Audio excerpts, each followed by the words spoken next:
Sony CRT TV ඇඟල් 14 TV එකක්. මේක no power. ඔයාලට පෙන්වන්න මම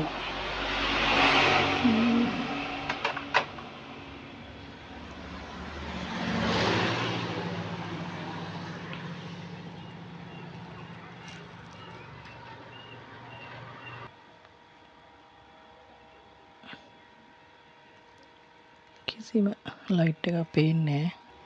අපි මේක ගලවගෙන බලමු මේ කොහොමද තත්ත්වය කියලා. ටීවී එක ගලවපු ගමන් මම දැක්ක යාළුවනේ ඔයාලට පේනවා මෙතන බ්ලේඩ් තලයක් තියෙන.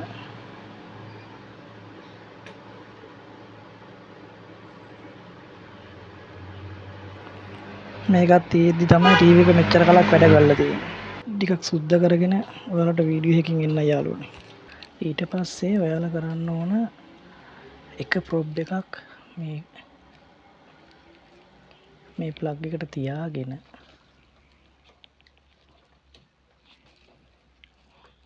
ඔයාලට පුළුවන් මේ පියුස් එක තියෙන තැනට තියලා බලන්න බ්‍රෂර් එක වදිනවද කියලා. ඔයාලට යන්තම් සාමාන්‍ය ඕම්ස් ගානක් එනවා කියලා තේරෙනවා ඇති. අපි මේ ස්විච් එක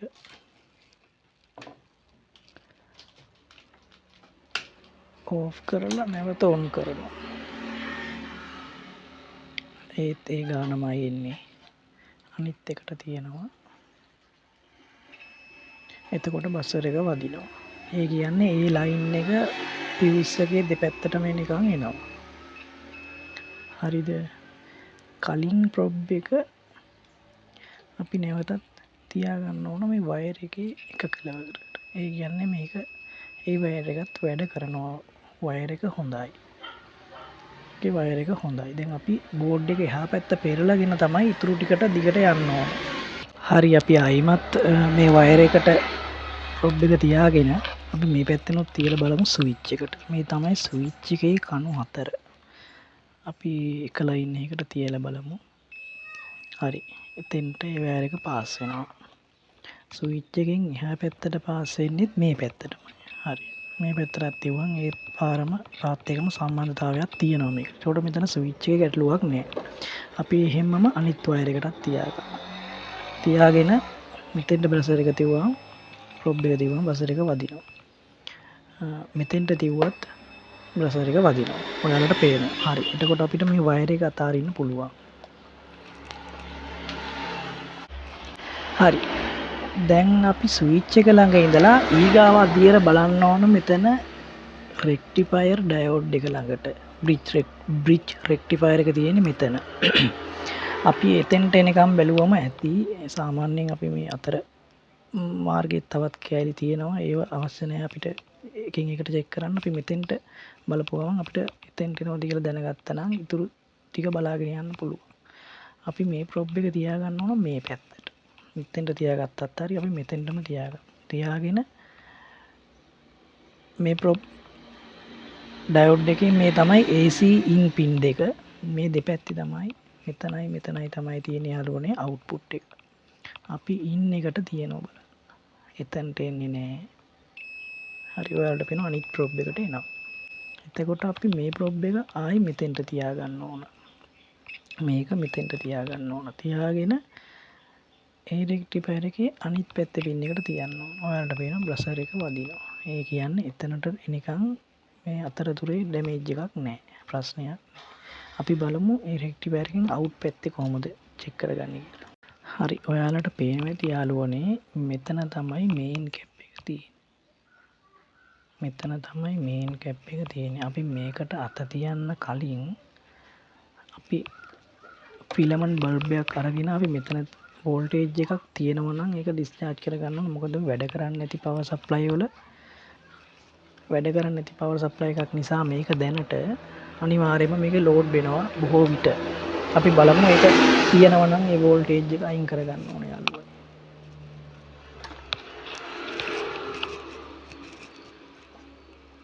මම බල්බ් එකේ වයර් දෙක තමයි මේ.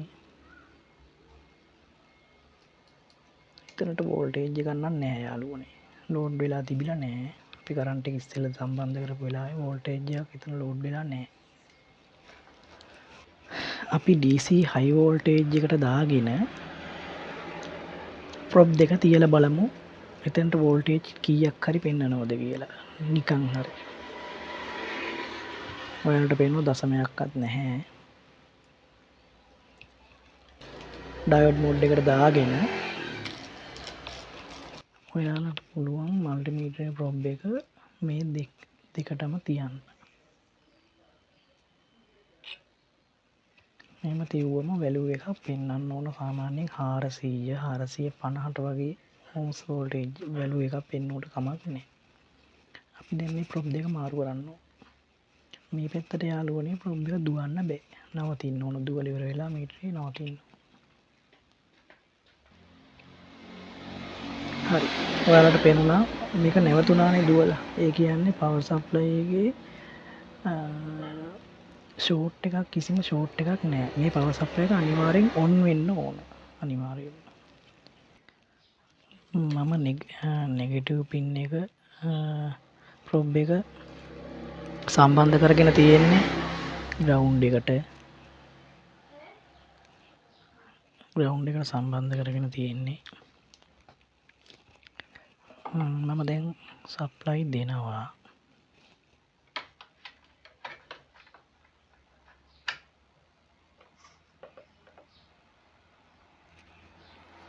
සප්ලයි දෙනකොට ඔයාලට මෙතෙන්ට ප්‍රොබ් එක තියාගන්න පුළුවන් මල්ටිමීටරේ ප්‍රොබ් එක. මේක තියාගන්න පුළුවන් +B එකට තියාගෙන ඔයාලට පුළුවන් වෝල්ටේජ් එකක් දෙන්න. මට දැනුණ වෝල්ටේජ් එකක් ආවා කියලා. නමුත් මෙතනට අවුට් එකක් ලැබුණේ නැහැ. අන්න ඔයාලට පේනවා අවුට් එකක් ආවා. හරි යාළුවනේ 32ක් වගේ තමයි +B එකට ආවේ. ඒ ප්‍රමාණය ඇවිල්ලා මදි. ඊට වැඩිය එන්න ඕන. මේකේ මොකක් හරි තව ප්‍රශ්නයක් තියෙනවා යාළුවනේ. ඒ කියන්නේ වෝල්ටේජ් එක ආවට ටීවී එක ඔන් වෙන්නේ නැත්තේ මෙන්න මේ හේතුව නිසා තමයි. එතකොට අපි බලමු මෙතනින් එහාට තව මොකද්ද තියෙන ප්‍රශ්නේ කියලා. ඊට පස්සේ අපිට පුළුවන් මල්ටිමීටරේ ඩයෝඩ් මොඩ් එකට දාගෙන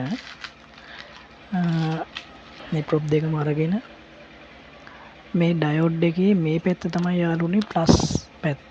ඒ කියන්නේ මේ පැත්ත තමයි නෙගටිව් පැත්ත. ඒ පැත්ත තමයි මේ චොපර් එකට සම්බන්ධ වෙලා තියෙන්නේ. ඔයාලට මම වෙනම වීඩියෝ එකකින් එන්නම්. මේකේ සෙකන්ඩරි වෝල්ටේජ් පැත්තයි ප්‍රයිමරි වෝල්ටේජ් පැත්තයි ටිකක් පැහැදිලි කරලා කියලා දෙන එක. දන්නේ නැති අයට. එතකොට මම දැනට කියලා දෙන්නේ මේකේ තියෙන ලෙඩේ සරලව කියාගෙන යනවා. මට එච්චර දෙයක් පැහැදිලි කරන්න වෙලාව මදි වෙයි. සෑහෙන වෙලාවක් යන හින්දා.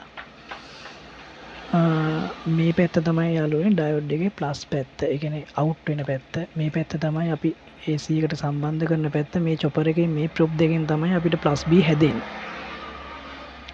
ඊට පස්සේ මේ ප්‍රොබ් එක ඩිරෙක්ට් අපිට ග්‍රවුන්ඩ් එකට සම්බන්ධ කරලා තියෙනවා. මේ පැත්ත කෙලින්ම මේ ප්ලස් පැත්තට කැපැසිටර් එකේ ප්ලස් පැත්තට ඇවිල්ලා තියෙන ඩයෝඩ් එක හරහා. අපි ඩයෝඩ් එක හරහා යන පැත්තට මේ රතු පාට ප්‍රොබ් එක තියාගෙන ප්ලස් ප්‍රොබ් එක මේ නෙගටිව් ප්‍රොබ් එක අපිට පුළුවන් නෙගටිව් පැත්තට ගන්න. මේක මෙතෙන්ට ඕනේ නැහැ. ඔයාලට මයිනස් වෝල්ට් රින ග්‍රවුන්ඩ් එකක් තියෙන ඕනම තැනකට ගන්න පුළුවන්. ගෑවන් ඔන්න ඔය වගේ ගෑවුවම ඔය වගේ ඔයාලට වෝල්ටේජ් එකක් මුකුත් පෙන්වන්න බෑ මෙතන. වැලියු එකක් පෙන්වන්න බෑ ඩයෝඩ් මොඩ් එකේදී. මොකද මම මේ ටීවී එක දැන් ඕෆ් කරගෙන තියෙන්නේ. වැලියු එකක් පෙන්වන්න බෑ. හැබැයි මේ ප්‍රොබ් දෙක මාරු කරාට පස්සේ වැලියු එකක් පෙන්වන්න ඕන 400ක් 300ක් 350ක් 450ක් අතර. ඔයාලට පේනවා ඒ ගාන පෙන්වනවා. 350ක් පෙන්වනවා සාමාන්‍යයෙන් Sony TV වල තියෙන ohms rail එක හරියටම හරි මේ ගාන තමයි හැම Sony TV එකම වගේ CRT මට අහු වෙලා තියෙන හැම එකම මේ වැලියු එක තමයි ohms ගාන තමයි පෙන්වන්නේ impedance එක. හරි. අපි එතන එතකොට අපිට output පැත්ත එච්චර බලන්න දෙයක්වත් නැහැ. STR එක ඔසිලේට් කරලා තමයි අපිට මේ පැත්තේ තියෙන වෝල්ටේජ් එක ස්ටෑන්ඩ් තත්ත්වයේ තියාගන්න, ස්ටෑන්ඩඩ් තත්ත්වයේ තියාගන්න අවශ්‍ය ප්‍රමාණයට. එතකොට අපිට පුළුවන් එකටම මෙන්න මේ ඔක්ටා කප්ලර් එක චේන්ජ් කරලා බලන්න පුළුවන් මේ ලෙඩේදී. කිසිම ප්‍රශ්නයක් නැහැ. මේක ඔයාලට දාලා බලන්න පුළුවන් එකෙන්. අපි බලමු ඒක දාලා. හරි මම මේ ඔක්ටා කප්ලර් එක පන්න ගන්නවා. මට පුළුවන් මේ පැත්තෙන් පොඩි තල්ලුවක් දෙන්න මේකට බවුත් එක තියාගෙන. හරි මේ පැත්ත හරි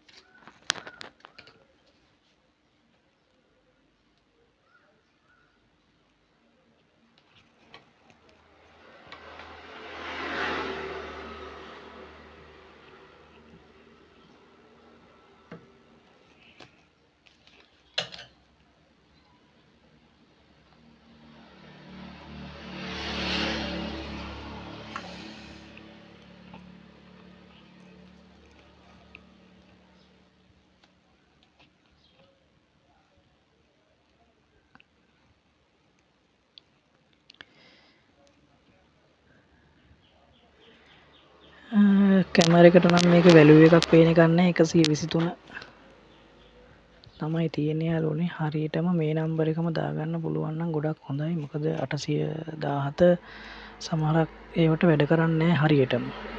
මේ 123ම තමයි දාගන්න ඕන හරිම විදිය. අපි ඒකම දාගලා බලමු.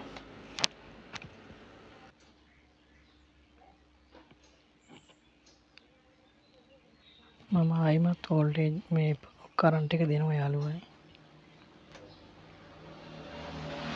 ඒත් ඔයාලට පේනවා එකම ගානම 30 ගාන තිබුණේ ඒ වෝල්ටේජ් එකමයි පෙන්වන්නේ. දෙවනුව පුළුවන් ඔයාලට මෙන්න මේ SC එක මාරු කරලා බලන්න. SC එක අනිවාර්යයෙන්ම මෙන්න මෙතන තමයි තියෙන්නේ යාළුවනේ. මම ඒක ගලව ගන්න වීඩියෝ එක දැම්මේ නෑ පොඩ්ඩක් වෙලාව යන නිසා. වෙලාව යන වැඩි වෙන නිසා මේ SC එක අනිවාර්යයෙන්ම දෙවනි සැරේට මේක තමයි දාලා බලන්න ඕන. හරි යාළුවනේ. මේක දාලා අපි බලමු. හරි යාළුවනේ මම මේක දාගත්තා. ඔයාලට පාස් වෙන වීඩියෝ දාන්න නැත්තේ ටිකක් වෙලා යන නිසා මම මේක අමතර කොටස දාගත්තා. අපි බලමු දැන් මේ ප්‍රොබ් එක තියලා වෝල්ටේජ් එක කොහොමද කියලා.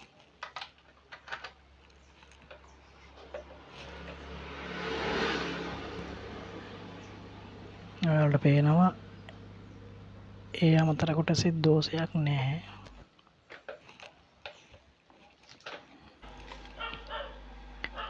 ඔයාලට තුන්වෙනිව පුළුවන් තුන්වෙනියට පුළුවන් මේ කැප් එක 100 UF 160 වෝල්ට් කැප් එක අපිට මේ ප්ලස් B ලයින් එකට පාස් කරන්න. මෙහෙම පිටින් ඉස්සෙල්ලා පාස් කරලා අපිට වෝල්ටේජ් එක දීලා චෙක් කරන්න පුළුවන් මේ කැප් එකේ ප්‍රශ්නයක්ද කියලා බලා ගන්න.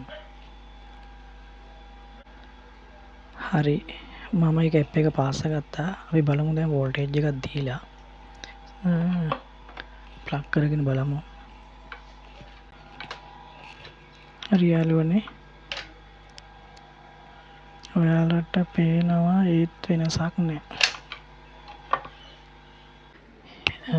ඊට පස්සේ යාළුවනේ හතරවෙනියට බලන්න තියෙන්නේ ඔයාලට මෙතන තියෙනවා මේ සෙකන්ඩරි සයිඩ් එකේ නෙවෙයි ප්‍රයිමරි සයිඩ් එකේ ඔයාලට බලන්න පුළුවන් ප්‍රයිමරි සයිඩ් එකේ STR එක ඔන් වෙන්න පවර් සප්ලයි එකේ ඒ කියන්නේ මේ ප්‍රයිමරි සයිඩ් එකෙන්ම තව සෙකන්ඩරි වෝල්ටේජ් එකක් හදනවා මෙන්න මේ පින් දෙකේ. මේ පැත්ත ග්‍රවුන්ඩ් එක තියෙන්නේ මේ පැත්තෙන් තමයි අපිට ප්ලස් වෝල්ටේජ් එකක් හදන්නේ. අපිට එතන ඩයෝඩ් එකක් දාලා බලා ගන්න පුළුවන්. මේ ඩයෝඩ් එක නෙවෙයි මේ දෙවෙනි ඩයෝඩ් එකේ මෙතන කැපැසිටර් එකක් තියෙනවා. මේ කැපැසිටර් එක තියෙන පැත්තේ වෝල්ටේජ් එක පොඩ්ඩක් අඩු වුණාම සහ මෙතන මේ වෝල්ටේජ් මේ කැප් එකත් සවුත් වුණාමත් මේ ප්‍රශ්නේ එනවා. ඔයාලට බලන්න පුළුවන් මෙතන තියෙනවා 100 UF 35 වෝල්ට් කැපැසිටර් එකක් තමයි ගොඩක් වෙලාවට එන්නේ 135 එනවා 25 එනවා 50 එන වෙලාවලුත් තියෙනවා. අපි බලමු මේ ගලවලා මේකේ වැලියු එක කීයද කියලාත් බලලා අපි මේකට අලුත් එකක් දාලාත් බලමු. එතකොට අපිට අපේ ප්‍රශ්නේ හරියනවද කියලා. හරි යාළුවනේ. හරි යාළුවනේ මම ඒක ගලව ගත්තා. මේ බලන්න ඔයාලට පේනවා 135 තමයි තියෙන්නේ. අපි ඒකට අලුත් එකක් දාගමු. අපි අලුතෙන් මෙන්න මේ කැප් එක දාගන්නවා. හොඳ කැප් එකක් ඔරිජිනල් කැප් එකක් දාගන්න යාළුවනේ. බාලේව දාගන්න එපා. පරණ එකක් හරි කමන්නේ. හොඳ එකක් බෝඩ් එකකින් පන්නලා හරි හොඳ එකක් දාගන්න. එතකොට හරි. අපි බලමු දැන් ප්ලග් කරලා මම කැප් එක දාගත්තා. දැන් වෝල්ටේජ් එක කොහොමද කියලා බලමු.